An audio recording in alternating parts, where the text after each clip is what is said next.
Hello friends, লিপিকার রান্নাঘরে আপনাদের স্বাগতম। আজকে নিয়ে আসলাম কাঁকরোলের একটি দুর্দান্ত স্বাদের ভর্তা রেসিপি। তাহলে চলো বেশি কথা না বলে রেসিপিটা চটপট দেখে নিই। প্রথমেই কাঁকরোল গোল করে এরকম পাতলা করে কেটে নেব। তারপর চীনাবাদাম, কাঁঠালের বিচি, শুকনো লঙ্কা নেব একটা ও কাঁচা লঙ্কা নিয়েছি আমি দুটো। আপনারা ঝালটা আপনাদের পরিমাণ মতো দিয়ে দেবেন। আর নিয়েছি আমি 4-5 কোয়া রসুন ও একটি পেঁয়াজ কুচি করে কেটে নিয়েছি। এবার কড়াইতে অল্প 1 চামচের মতো তেল দিয়ে তার মধ্যে 1/2 চা চামচ কালো জিরে ফোড়ন দিয়ে কাঁকরোলগুলিকে হলুদ ও লবণ দিয়ে ভালো করে লাল করে একটু হালকা লাল করে ভেজে নেব। কাঁকরোলগুলি ভাজা হয়ে গেলে এগুলিকে উঠিয়ে রেখে আর একটু কড়াইয়ের মধ্যে তেল দিয়ে কাঁঠালের বিচিগুলিকে ভেজে নেব।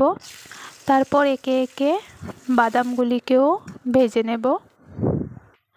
তারপর বাদামগুলি উঠিয়ে রেখে ওই তেলের মধ্যে রসুন, পেঁয়াজ ও কাঁচা লঙ্কা, শুকনো লঙ্কা সবগুলিকে একসাথে একটু হালকা করে ভেজে নেব।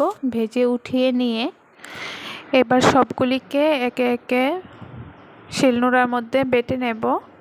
এই ভর্তাটা বেটে করলেই সবথেকে বেশি স্বাদ হয়। আপনারা চাইলে মিক্সিতেও পেস্ট করে নিতে পারেন, কিন্তু আপনারা যদি শিলনোড়ার মধ্যে বেটে করেন তাহলে দেখবেন ভর্তাটা খেতে আরও বেশি স্বাদ হবে। তাই আমার যদি কোনো তাড়া না থাকে তাহলে আমি চেষ্টা করি যে কোনো রকমের ভর্তা বানালেই সেটা শিলনোড়ার মধ্যে বেটে করারই চেষ্টা করি। মিক্সিতে অনেক কমই করি আমি ভর্তা। রেসিপিটি ভালো লাগলে প্লিজ চ্যানেলটি লাইক ও সাবস্ক্রাইব করে দেবেন। বাটা হয়ে গেছে, এখন ভর্তাটা একটা বাটিতে উঠিয়ে নেব। দেখুন কতটা ক্রিমি এবং সুন্দর হয়েছে ভর্তাটা দেখতে, দেখেই কিন্তু জিভে জল চলে আসছে।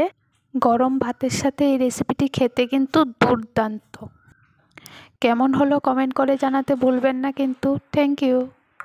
আবার দেখা হবে অন্য একটি নতুন রেসিপি নিয়ে। টাটা।